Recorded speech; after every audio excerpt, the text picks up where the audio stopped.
Ladies, I'm here here to talk about, do my regular news videos. I've tried to record this a few times. First time I appeared on the last one, the video just randomly ended. So I decided just to get my recaps out of the way, the 2 MLB recaps, and do this one, and then I'll recap the truck race, and then Thursday night football tonight. But let's get into the news here. I'm the Then we're starting with some wrestling here. Via WrestleVotes, there's internal speculation within WWE for a John Cena versus Logan Paul match during John Cena's farewell tour in 2025. Some notes here from WrestleVotes. 100% interest within creative for it to happen. 100% interest from Cena in working with Paul and vice versa. And the third note here, internal speculation, that it would be a good match to put on paper. I think it would be a good match during his farewell tour to have against Logan Paul. Logan Paul's really good in the ring, and Cena's interested. There's so much talent that would want to work with Cena's retirement tour. And, it makes sense they'll have him mix it up with Logan, because he'll get a lot of mainstream press.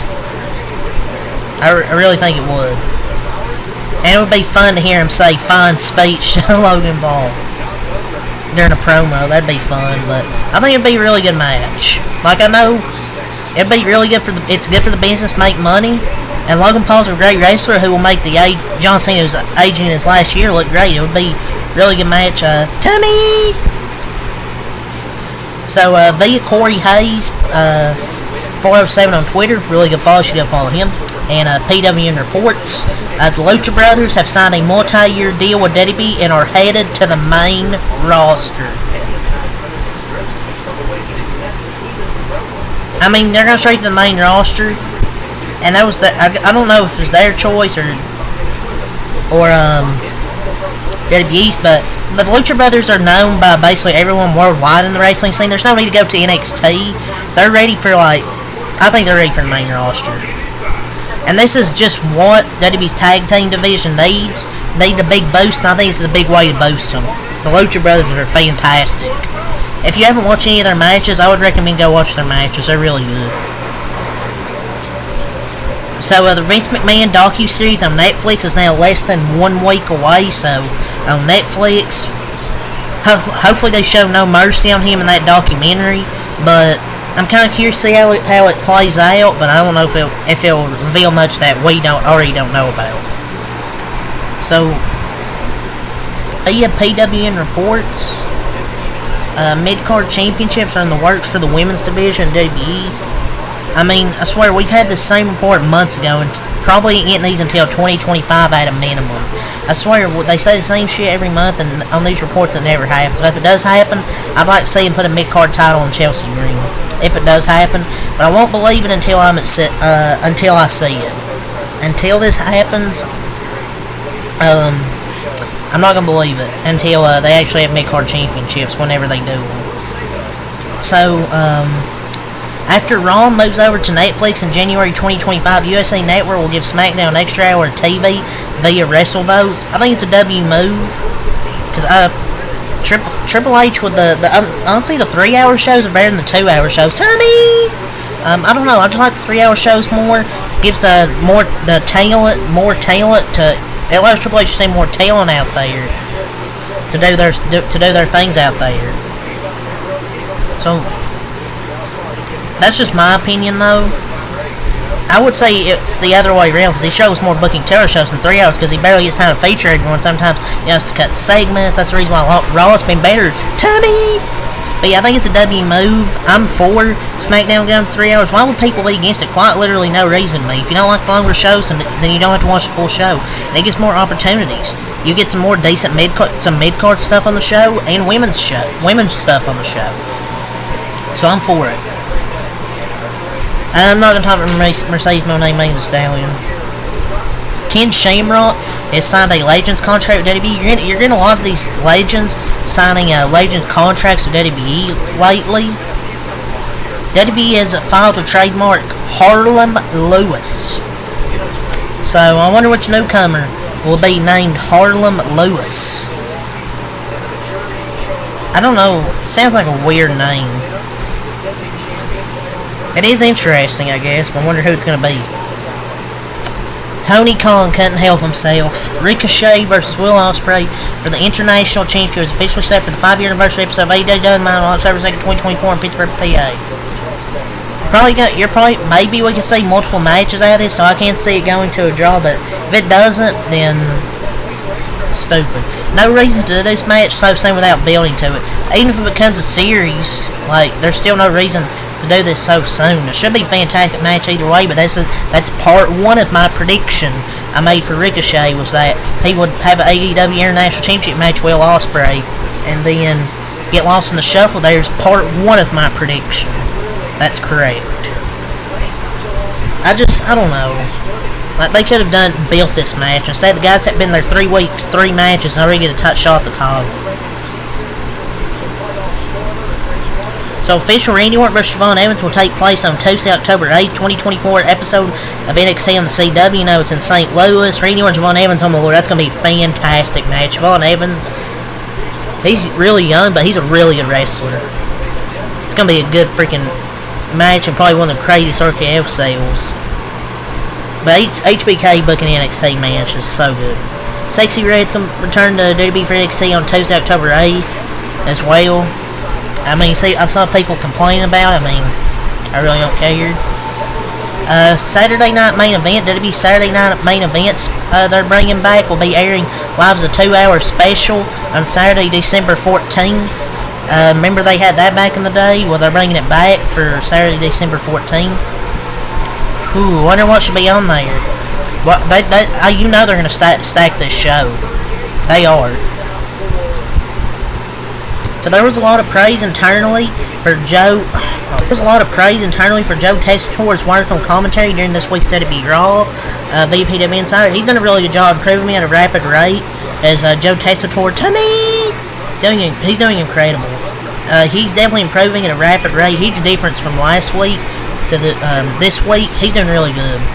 And I'm not surprised because really good college football announcer. He's just a good announcer in general. And I think he's been a fan of wrestling for a while. So, I'm not surprised with how good he is.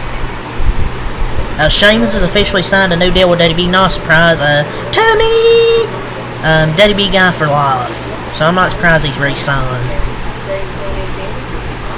So now we'll get to some NBA right here quickly. The Brooklyn Nets, they plan to retire Vince Carter's jersey. Via the Bill Simmons podcast, so Zach Lowe expects the Lakers to play Bronny James in the first game of the season so that he and LeBron can have a moment together. He's 100% playing the opening game so they can have a moment together. Same as nothing but a reality TV show this season, it feels like. Woj officially retired yesterday. He's retiring from ESPN. Going to see Bonaventure be a GM. And free agency won't be the same without Adrian Wojnarowski. Man, retired before Embiid made the conference finals. But yeah, Shams' contract with the Athletic expires this year. It's going to be a bidding war. It's going to be the decision 2.0. Where will Shams go, ladies and gentlemen? Chris Brickley says Ben Simmons is now Bernie West during his All-Star seat. That's all I need to read. Yes, sure, buddy. Glazing his own client. All-season workout, but yeah, season starts. Plays there with some random injuries out for the year. It's what's going to happen, just like every year. Shaq calls Rudy Gobert sensitive and says he doesn't need to mention Gobert to stay relevant. I got 50 commercials. What the fuck are you talking about? He's got a lot of commercials, but Shaq's wanting to talk about sensitive. I mean, he is sensitive. I mean, can't lie. Oklahoma City Thunder will give the Seattle Sonics their history back if the NBA grants Seattle an NBA team. Look, Thunder historic, but Seattle Supersonics just more nostalgia. Tommy! Yeah, that's all the NBA wanted to talk about. Let's get us some NASCAR right quick. The CW has added 25 new advertisers for NASCAR's coverage, including Samsung, Snapchat, KFC, Toyota, the Napa Network, NBC, Universal Parts, Progressive, and Pfizer. It will have some full-screen ads, but says majority races to be full-screen action or side-by-side.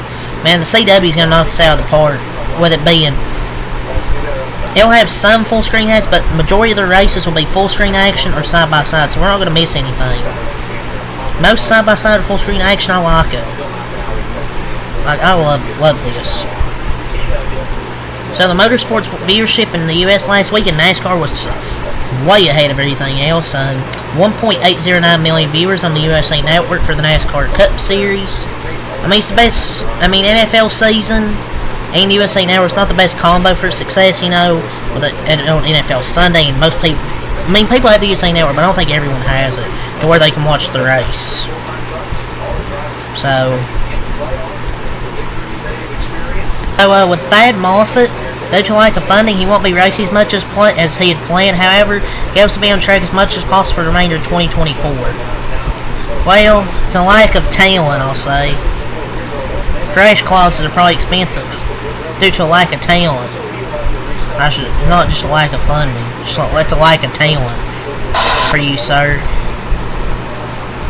Lane Riggs will return to NASCAR Craftsman's Truck Series with Front Row Motorsports. 2025 is expected. Just the results didn't show it due to bad luck. I think it's deserved. I mean, he coming off that win in Milwaukee, running to get Bristol tonight. It's a good move for him to stay. Is there ever a scenario that you think we can? That's a few NASCAR things. Let's get to some football here on that sheet. The 49ers officially released that tight end George Kittle is not participating in practice today due to a hamstring injury he suffered.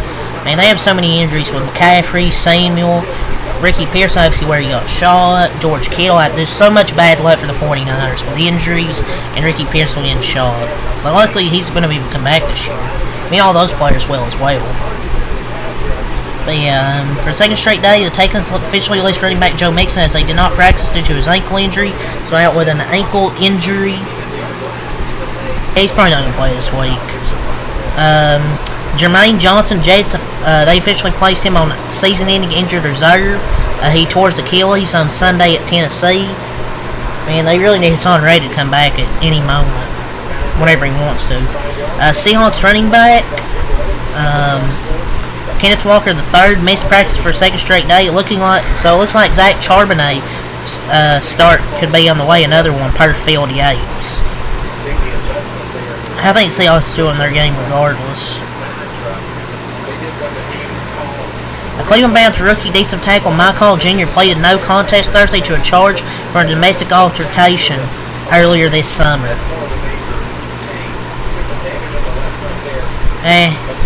Maybe we'll see if he does get to play. Travarius Ward did not practice today to a hamstring and knee, so just all these injuries for San Francisco, man. Clutch Sports is hiring former Arizona Cardinals GM and two-time NFL Executive of the Year Steve Keim until he gets a third DUI. Just don't let him drive the black SUVs. Get it?